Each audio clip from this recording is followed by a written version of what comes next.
you're like me, there's nothing nicer than to go to an art shop and find some new tubes of paint. But when you go to buy them, you never know whether you're buying something that is warm or cool, unless they've got a very, very good colour chart there that explains all of that. So sometimes we just buy something because we like the look of the tube, the colour. We think, well, we don't have that, and we bring it home. When you get a new tube of paint, and you're going to perhaps put it in your palette of colours that you use all the time, you need to have done some practice with it so you can see where it fits in your range of colours as to whether it's warm or cool. Now you could get two cool colours next to each other and one will always look warmer than the other, so it's always relative. But if you get a cool blue, say, and a warm blue, it's a choice of each. But as I'm saying, you could have two cools, you could have two warms, but each of them would be in perspective to the other. Now that sounds awfully gobbledygook. When I first was painting, I just painted merrily away. I didn't really understand colour theory all that much. I did a little course on it, and gradually the penny dropped with me. What I do now is when I make my colour choices before I start a painting, I think about what type of greens I might want, or purples or oranges, and make sure that I choose the right warm or cool colours to give me a good secondary colour. Today I'm just going to talk about purples, and I'll show you how I go about doing this. Nobody likes sitting and doing colour theory, but if you just do it a little bit at a time, especially before you start doing a painting, you're going to save yourself a lot of money in colours. Wastage, that is. We never save ourselves money in colours because we're always going to go out and buy lots. When I come home with colours, I have separate containers. So for my reds I have two, for my blues I have two, for my yellows I have two, and I try to make sure I put them back in the right one here. So one is warm, one is cool. One is warm, one is cool. And then if I'm going to introduce a new colour that I don't have regularly in my palette here, and I know I want it to be warm or cool, I know I've only got to go to one of these containers here. I think my blues here are actually quite mixed up, so they do need a little bit of sorting, but that's a job for another day. So let's have a little look here about mixing purples. Now, when we talk about making a purple, there's lots of ranges of purple, and you can see if you come round here on the colour wheel, the purple gets warmer, and as you come round here, the purple gets cooler. Now, if you want to mix a really, really lovely bright purple, you need to know whether you need a cool blue or a warm blue, and a cool red or a warm red. But if you just want to mix a nice purple that doesn't have to be bright, it's just a, shall we say, less saturated purple, it doesn't really matter what the mix is. But if you need it to be bright in the first place, you need to know how to mix it, because there's no getting back to bright once you've already made it dull. So let's have a look here. First of all, I'll put a couple of colour swatches out. So I've not got names on these because everybody's going to have something different when they try and do their colour mixing. But I know that this blue here is a cool blue. Then I'm going to pick a warm blue. Happens to be ultramarine. Probably most people have got ultramarine.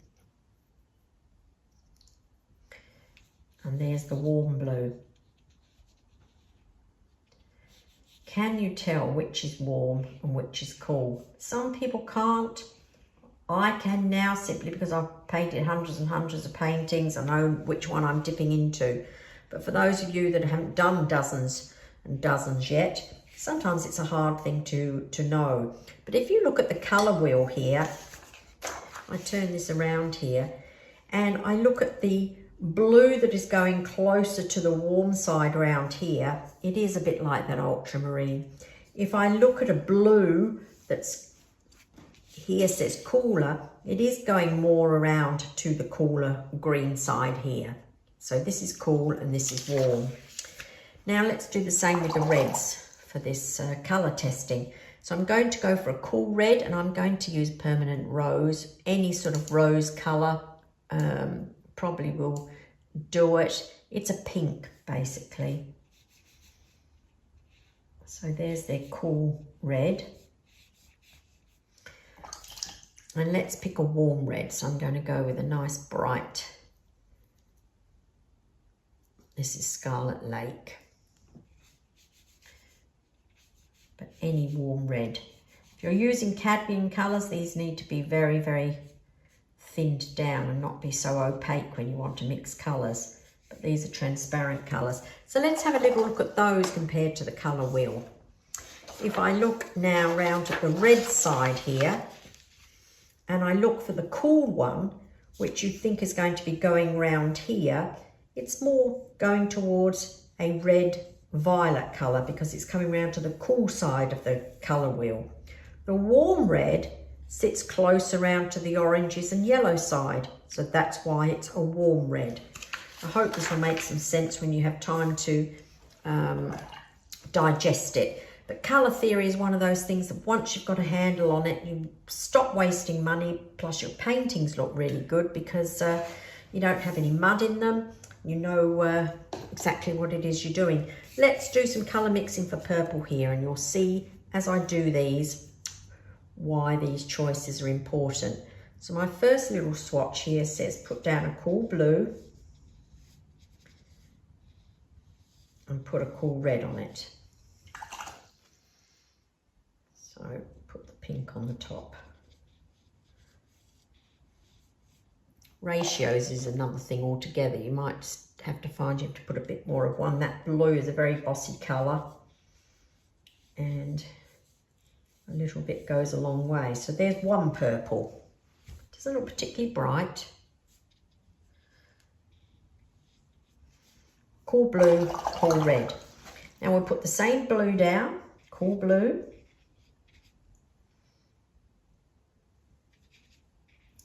And this time I'm going to put a warm red into it.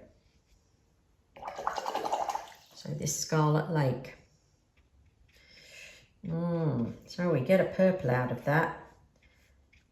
Not a particularly nice looking purple. And I'll explain why in a moment.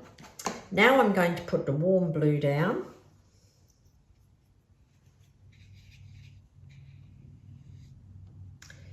And I'm going to put a warm red on it. You would think keep putting a blue and a red together, you're going to get purples. You're a purple of a sort, but they're very dull looking. Okay, and for our lucky last, we put the warm blue down.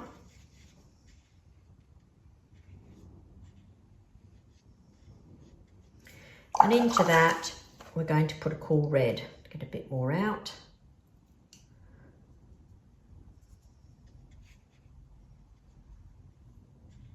Might be a bit too much red.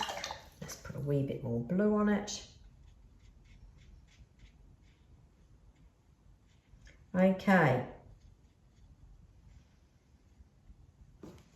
So, out of all of these, they've all been mixed with the blue and they've been mixed with the red, but only one of them looks like a fresh purple.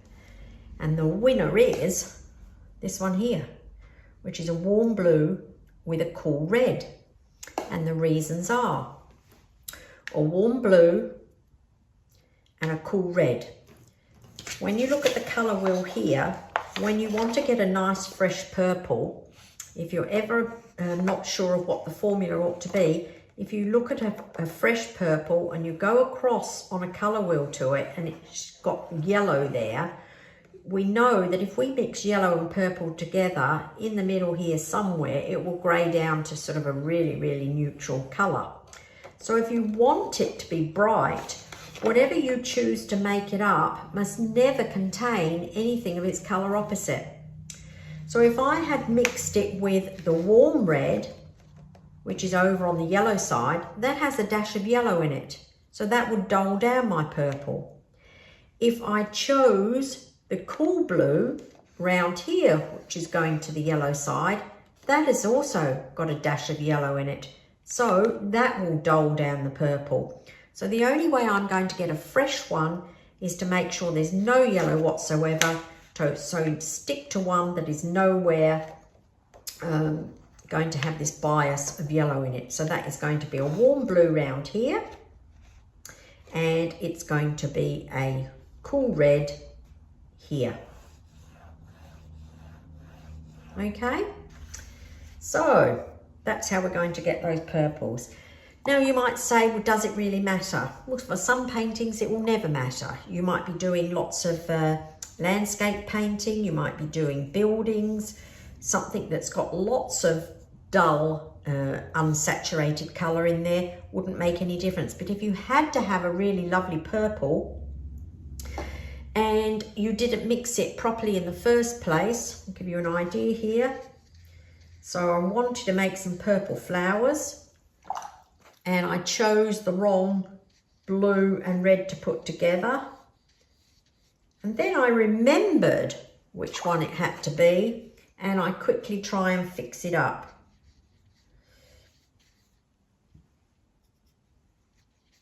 Yes, I can get back to being purple, but it's sullied, it's dirtied up, it's never going to be bright, so I can't fix it.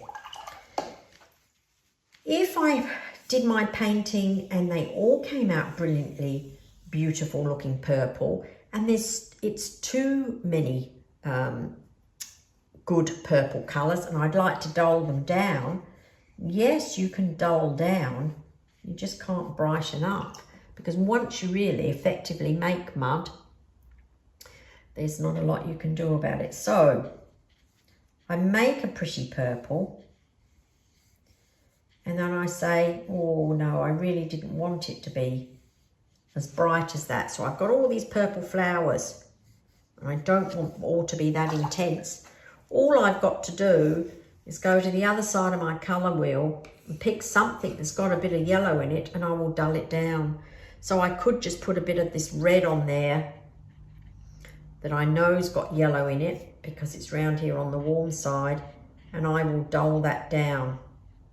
So now I've got that dulled down. This won't brighten up, so nothing is going to get me back to being a perfect bright purple. I wonder if this is going to make sense to you. It's a hard thing to explain. It's a lot easier to do it in practice. So what I suggest to you is that with your blues and reds, you try and get them so that you can put the cool ones together and the warm ones together and give them a little bit of a play to see what it is you get.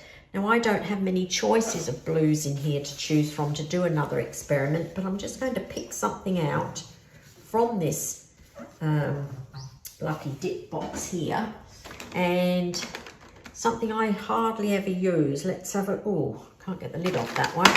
Hardly ever use. This is Antwerp blue. So I don't know where this sits, but I'll be able to tell if I did a bit of colour testing. So that's a very old tube. So here it is, Antwerp blue. What's it going to look like if I mix it with, put two lots down, what's that going to look like when I mix it with a warm red or a cool red? So here's a warm red. Well, the warm red would dull it down, but what an interesting colour. If you were painting plums or something like that, that would be brilliant. And let's put the cool red on there. That's quite a nice looking purple. So that might be telling me that's leaning a bit towards the warm side. Yet when I look at it in my palette here, I wouldn't have said it was. So this is where just understanding what it is that you're going to get makes all the difference, because if you had already committed some of this to your painting, there's sort of like no going back once you've made a bit of mess. Let's have a look. This is Prussian blue. You can tell I don't use these very much. Sometimes they don't even want to come out of the tube. Right, Prussian blue. Wow, it doesn't look a lot different to that Antwerp.